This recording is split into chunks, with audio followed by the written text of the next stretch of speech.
재테크는 부동산이라고 생각하는 사람들이 굉장히 많습니다. 사실 지난 수십 년 동안의 한국 사정을 보면, 아니, 그 전에 지난 10년 동안을 본다라고 한다라고 하면 정말 재테크는 부동산이 맞았죠. 그런데 과연 지금도 재테크는 부동산일까요? 저는 오늘 이 부분에 대해서 한번 이야기를 해보려 합니다. 여러분들이 고려하지 못한 요소가 무엇인지 한번 샅샅이 살펴보겠습니다. 최근에 머니투데이에서 연령대별로 꼽은 한국에서 부자가 될 수 있는 방법을 설문조사했는데요. 보시는 것처럼 그 결과가 놀랍게도 20대를 제외한 모든 연령대에서 부동산 투자가 1위로 꼽았습니다. 이게 굉장히 고무적인 부분인데요. 여전히 한국에서는 부동산 투자가 부자가 되는 방법으로 가장 대표적이고 가장 우선시 된다라는 부분입니다. 그런데 앞으로도 이게 유효할지, 그리고 이 부동산 투자의 과정에서 내가 놓치는 부분은 무엇이었는지 한번 살펴보도록 하겠습니다. 우리가 부동산에 투자한다라고 하는 것은 돈을 주고 부동산을 산 다음에 그 부동산을 파는 과정을 의미합니다. 그런데 다른 금융상품과 달리 부동산에는 굉장히 많은 요소들이 들어가게 됩니다. 이것들을 하나하나 살펴볼 텐데요. 여러분들이 이 요소들을 하나씩 보고 나면은 분명히 내가 정말 부동산에 투자하는 게 맞을까? 라는 생각을 하시게 될 겁니다. 첫 번째로 일회성 발생하는 비용들인데요. 우리가 부동산을 살 때 어디에 가서 사나요? 일반적으로는 부동산이라고 하는 중개업자를 끼고 파는 사람과 사는 사람이 거래를 하게 됩니다.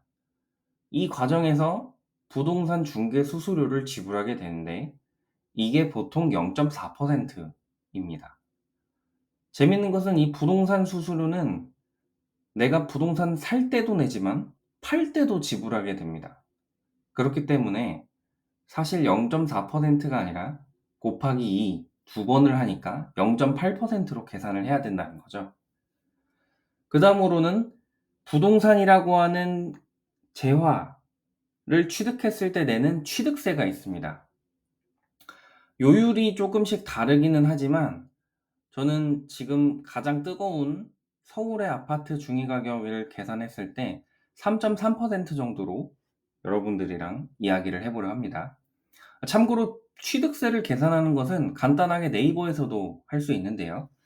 네이버에서 부동산 취득세 계산기라고 치시면은 이런 식으로 바로 계산할 수 있는 표가 나오게 됩니다. 여기서 내가 아파트라고 하면 농지외를 선택하시고 거래 종류에는 이 아파트의 면적을 입력하게 됩니다. 만약에 국민평형이라고 하는 84 타입의 경우에는 지금 보시는 것처럼 전용 85제곱미터 이하 주택을 선택하시면 됩니다.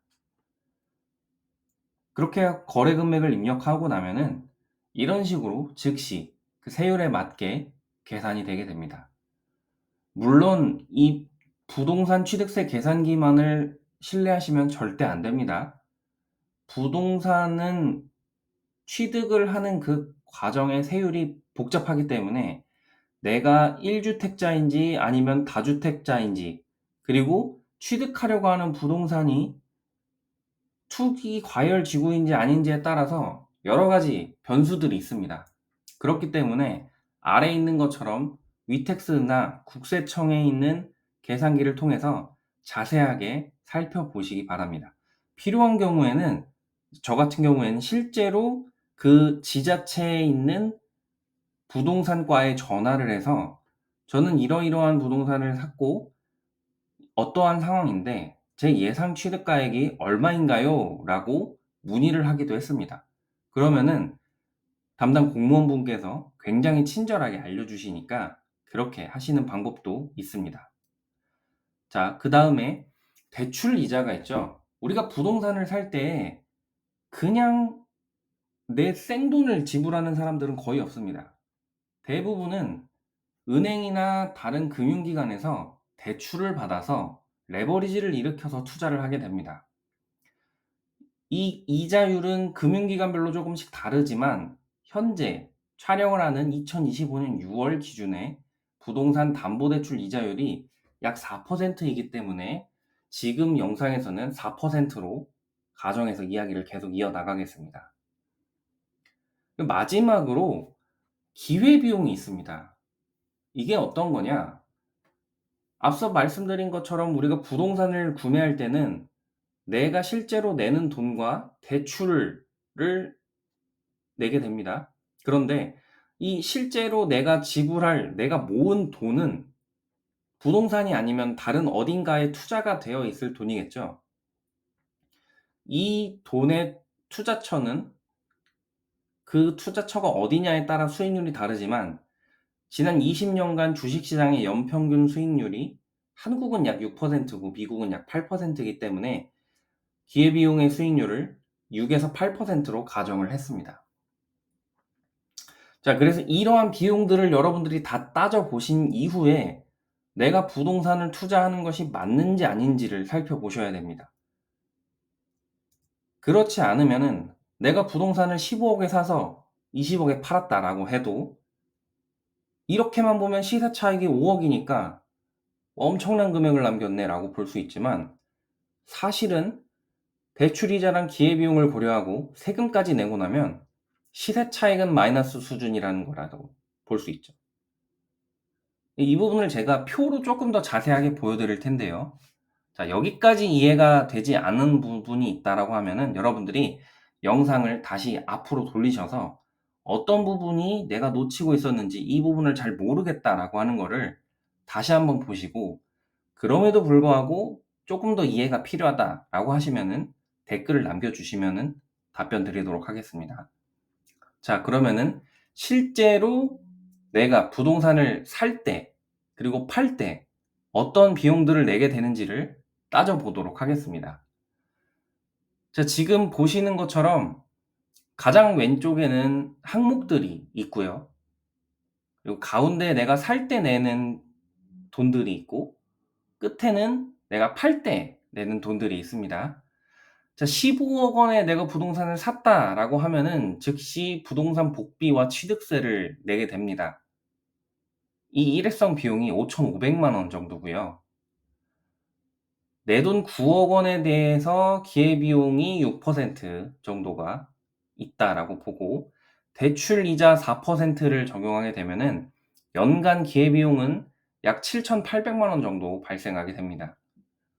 부동산 투자는 단타로 하는 게 보통은 아니죠. 짧아도 2, 3년, 뭐 길면은 사실 그 이상이겠지만 여기서는 5년이라고 가정을 하고 5년의 기회비용이 3억 9천만 원으로 계산을 했습니다. 그리고 부동산 같은 경우에는 내가 팔 때도 일회성 비용이 발생하는데 역시 복비가 0.4% 적용되고 양도소득세가 약 한 5,300만 원 정도 발생하게 됩니다. 자, 그래서 내가 시세 차익을 5억을 남겼지만 세금을 1억 1천만 원 정도 내고 5년간 기회비용이 3억 9천만 원이라서 실제로 내가 번 돈은 마이너스 600만 원이라는 거죠. 그러니까 나는 분명히 부동산을 통해서 시세 차익 5억을 남겼는데도 불구하고 실제로 내가 손에 쥐는 돈은 없다라는 겁니다. 이 부분이 굉장히 중요한 포인트이기 때문에 여기서도 만약에 앞에서 본 이 세부 내용들이 여러분들이 이해가 조금 어렵다라고 하는 부분이 있으면은 댓글을 남겨주셔서 제가 다시 한번 관련된 내용을 자세하게 설명드리도록 하겠습니다. 자, 저희가 맨 앞에서 봤던 설문조사에서 이러한 질문도 있었습니다. 한국에서 부자가 될 수 있는 방법은 무엇인가요? 라고 하는 부분에 30%에 가까운 분들이 부동산 투자를 1순위로 꼽으셨는데요. 저는 사실 이거를 보면서 가장 안타까웠던 부분이 진짜로 부자가 될 수 있는 방법을 모르는 사람이 정말 많구나라는 거였습니다.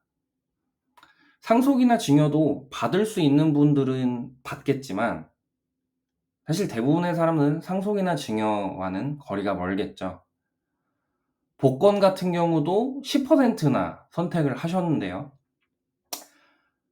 정말로 부자가 되는 방법을 원한다라고 하시면은 제가 이 다음에 바로 영상을 링크를 남겨둘 테니까 아래에 있는 고정 댓글 링크를 통해서 부자가 되기 위해서 어떠한 삶의 구조를 만들어야 되는지 확인하시고 필요하신 경우면은 직접 설계를 해드릴 수 있게 도와드리겠습니다. 그러니까 한국에서도 부자가 될 수 있는 방법이 부동산 투자나 상속증여만이 아니라는 것을 여러분들이 직접 증명을 하실 수 있게 되는 것입니다. 자, 오늘 이런저런 이야기들이 조금 많았는데요.